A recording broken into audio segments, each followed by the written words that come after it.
47-year-old woman with stage 3 CRF decided to lower her creatinine levels. She went online and found out about ways to do just that. Unfortunately, she developed one of the 7 seemingly harmless bad habits of today's video. This is how she ended up in the ER. NS is a 47-year-old woman who found out 3 years ago that the precious filters of her body are not working as they should. And she wisely decided to take action and protect them. After learning about the possible benefits of a vegan way of eating, she decided that she will do all that it takes to prioritize her own well-being. She started removing one after the other all foods containing protein. First meat, then dairy, then fish. After a few months, NS felt great. She finally felt like she was in control of things. As icing on the cake, she even had an improvement in her GFR. However, that didn't last very long. After some months of her new, improved way of eating, NS started to feel tired every day, even after a full night of sleep. Her husband noticed that she was looking very pale and that her eyes were yellow. And NS' legs were always hurting. But she was trying to be strong, hoping that everything was going to get better on its own. Until one day, NS wasn't able to walk the flight of stairs to her apartment anymore. She had to call for her husband, who brought her to the hospital. What NS didn't know yet is that all of her problems were caused by one bad habit. One common bad habit that caused her to be deficient in one very crucial vitamin.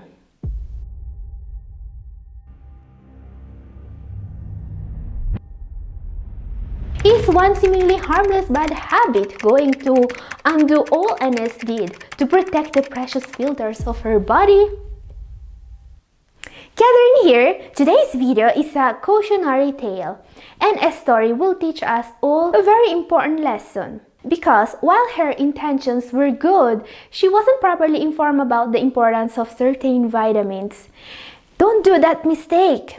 This is why today we are going to see 7 seemingly harmless bad habits that may be raising your creatinine levels.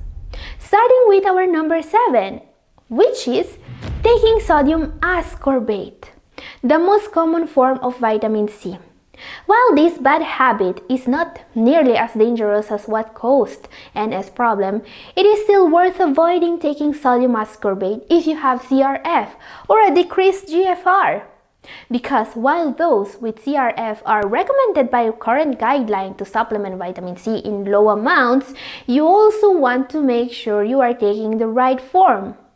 Remember that vitamin C is essential in the body for its function as an antioxidant. It actively improves your well-being by protecting your precious filters from oxidative stress. Now, the thing about this essential nutrient is that not all the brands in the market are safe for people with a reduced GFR. There are mainly 2 forms of vitamin C present on the market: sodium ascorbate and ascorbic acid. They are not the same. Sodium ascorbate is not safe for those following a low sodium way of eating, and this includes most people with CRF. You see, sodium ascorbate contains sodium or salt, which is known to increase your pressure. Not something you want to supplement, right? How to solve this? If your nephrologist told you to supplement vitamin C, make sure you are getting ascorbic acid and not sodium ascorbate. Be also very careful with the amount you may be taking because you don't want to take too much of this nutrient on a daily basis. Our number 6 now won't just spike your pressure, it may actually make your GFR decline faster. Luckily, this is something we can easily fix. Bad habit number 6 is not taking folic acid if you are taking an ACE inhibitor. ACE inhibitors are very commonly recommended by nephrologists to help hypertension in people with reduced GFR, especially in case of proteinuria. While these medicines are often touted as lifesavers and they can really help with hypertension, we know that they also present several unwanted effects, sometimes dangerous. In particular, those taking an ACE inhibitor without also supplementing folic acid may face a faster decline in GFR. We think that the reason behind this may be hyperuricemia or too high uric acid in the body. Folic acid can really help with that. And while this is still being studied today, there's enough science to be sure that you want to take 0.8 milligrams folic acid per day if you are taking an ACE inhibitor. The study I'm referring to was conducted on 15,104 people with hypertension and reduced GFR and lasted more than 4 years. The conclusion it reached is pretty solid. Taking folic acid with an ACE inhibitor means protecting your precious filtering organs. In short, those taking an ACE inhibitor are recommended to also supplement 0.8 milligrams folic acid per day. Number 5 is a bad habit that many nephrologists used to recommend to basically anyone suffering from CRF, especially those in the advanced stages. Today, we know this will do you more harm than good. Bad habit number 5, avoiding high potassium foods. Wait, what have high potassium foods to do with vitamin? And why is avoiding them a bad habit? Now, if we think about high potassium fruit and vegetables, what comes to mind are potatoes, oranges, bananas, avocados, and spinach. What do all these foods have in common? They are all nutritional powerhouse. They are all incredibly rich in vitamins. It's a proven fact that depriving your body of these vitamins is not good for you, because while you could supplement some of these micronutrients, the body can absorb the vitamins it gets from foods way better. It has been observed that people with CRF in stage 3 and 4 who were instructed to eat more fruit and vegetables were able to greatly slow down or even reverse the decline of their GFR. Yes, some of the test subjects in this study had an improvement in GFR that was only due to nutrient-rich plant-based foods they started to eat. And what about potassium? Current guidelines establish that high potassium levels are mostly caused by factors not related to the way we eat. Now guys, potassium is a big topic and there have been pretty big news about it recently. The guideline changed. Today, telling everyone that they need to limit potassium should be a thing of the past. So if you want to know more about this topic, I made a full video about what's new about potassium. It's up here. In short, avoiding high potassium foods seems to cause more problems in those with CRF than it solves, including vitamin deficiencies. People in all stages of CRF are now recommended to follow a personalized way of eating instead of just arbitrarily restricting high potassium foods. Almost time for our number 4. Before that, it's time to see how our protagonist NS is doing. NS was brought to the hospital presenting with easy fatigue and pain in the legs. She was also tired. She was barely able to stand. The staff immediately noticed her paleness and the fact that her sclerae were icteric. "Hey NS," asked the resident, "who gave you that diet you're following?" "I don't like it." I bet I know what's causing your problem. Let me do just one test." Okay, we will see if that doctor was right in just a moment. But before that, our number 4. This is a particularly dangerous bad habit because it can stem from good intentions. Number 4 is taking vitamin D without magnesium and K2. Okay, but everyone following me here already knows that vitamin D is crucial to supplement. The vast majority of people with CRF in the advanced stages has low levels of vitamin D. This may cause a faster decline in GFR, among other things. You really want to make sure your vitamin D levels are not low.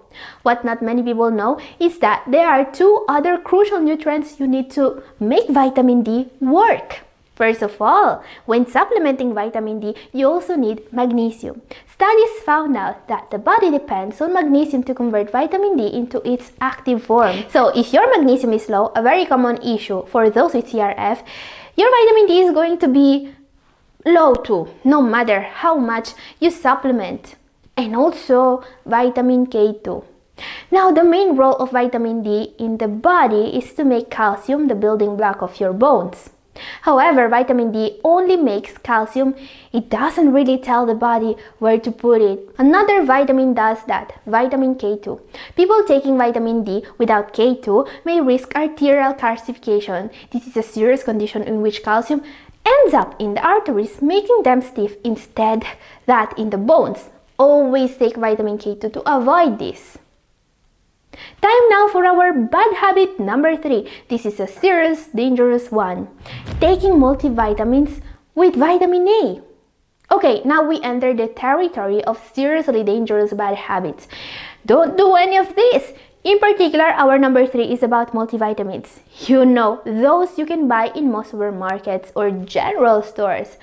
I'm talking about your run-of-the-mill Centrum or your Smarty Pants or your Superdine if you're in Europe. Okay, none of this is safe if you have a reduced GFR.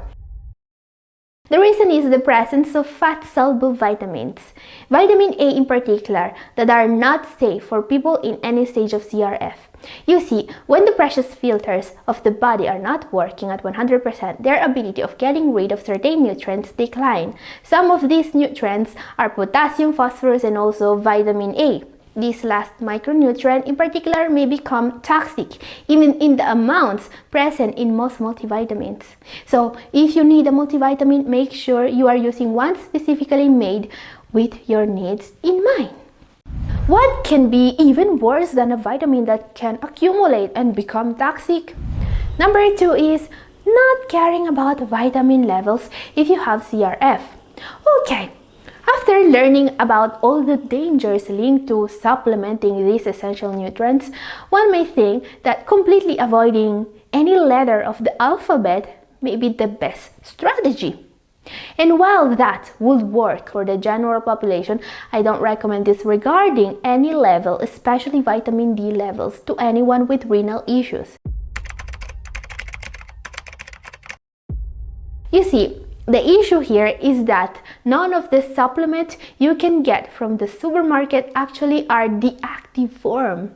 They say D3, cholecalciferol, is active. Well, it isn't. Cholecalciferol needs to be turned into calcitriol for the body to use it. Calcitriol, the only active form of this nutrient the body can use, is produced in the cells of the proximal tubule of the nephron, just inside your precious filtering organs. When GFR declines, the body's ability of turning vitamin D from foods and from supplements into the active form declines too. This decline in circulating vitamin D has been linked to a number of serious issues, a faster decline in GFR being one of them. Now, lacking other essential nutrients is dangerous too. Maybe not as dangerous, but it may actually make some complications worse, anemia being the most notable example. To avoid this, you may also want to make sure you are getting enough B12, B6, C, and also enough folate. Not having enough C is also particularly common and also dangerous since the body needs the antioxidant properties of this essential nutrient. So while there are some risks related to supplementing the wrong way, ignoring the issue is way worse. So my advice here is to keep all your levels under control and keep getting informed like you are doing right now. But what if you don't get informed or you stop caring about your vitamin intake? Well, the risk is facing the same issue NS is facing. After doing some tests, it was now clear what the problem with NS was. Laboratory investigations revealed severe macrocytic anemia, which means that her red blood cells were way larger and a lot fewer than normal. Her hemoglobin level was very low, 5.1 grams per deciliter. A hemoglobin level of less than 5.0 grams per deciliter is dangerous and could lead to heart failure. Yes, this is life-threatening. But the hospital staff knew very well that, despite NS having CRF, that wasn't the cause of the problem. She was in stage 3, and that alone doesn't cause your hemoglobin level to be less than half the normal level. There was something more. NS was victim of a seemingly harmless bad habit, the most dangerous of them all, our number 1 for today. Number 1, not taking vitamin B12 if you are following a vegan way of eating. Supplementing B12 or cobalamin is usually recommended for anyone with CRF, and NS should have been informed about that when she stopped eating animal-based foods. You see, our body requires 2.4 micrograms of vitamin B12 on a daily basis. However, during the months NS followed a vegan way of eating, she wasn't getting any at all. The issue here is that no plant-based food contains B12. So, you will want to supplement B12 to avoid risking a dangerous deficiency. And you will know if you lack B12 because you will always feel incredibly tired. And like for most essential nutrients, a deficiency can put the body at extreme risk. Anemia can be caused by a B12 deficiency. This is pretty common in people following a vegan diet and can cause chronic fatigue among other things.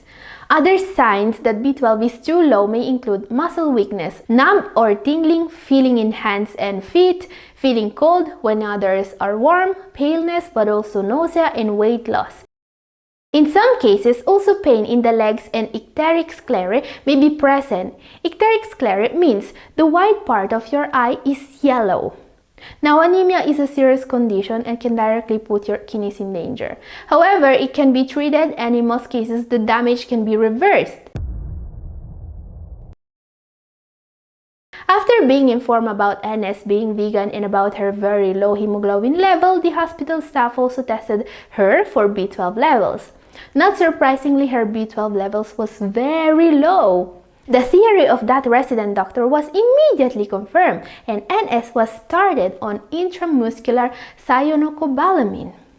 After a week, she was also given iron and folic acid to help build more hemoglobin.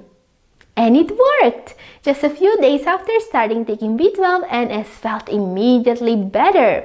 She reported an increased level of well-being, including a good appetite, only a few days following the therapy. At the next checkup, after 2 months, she was found to have gained some weight due to increased appetite. She was also showing no signs of anemia anymore. Now guys, if you want to learn more about the correct way of supplementing the most important nutrients and vitamin with CRF, my video up here is for you, and this is all for today. Thank you for watching. God bless.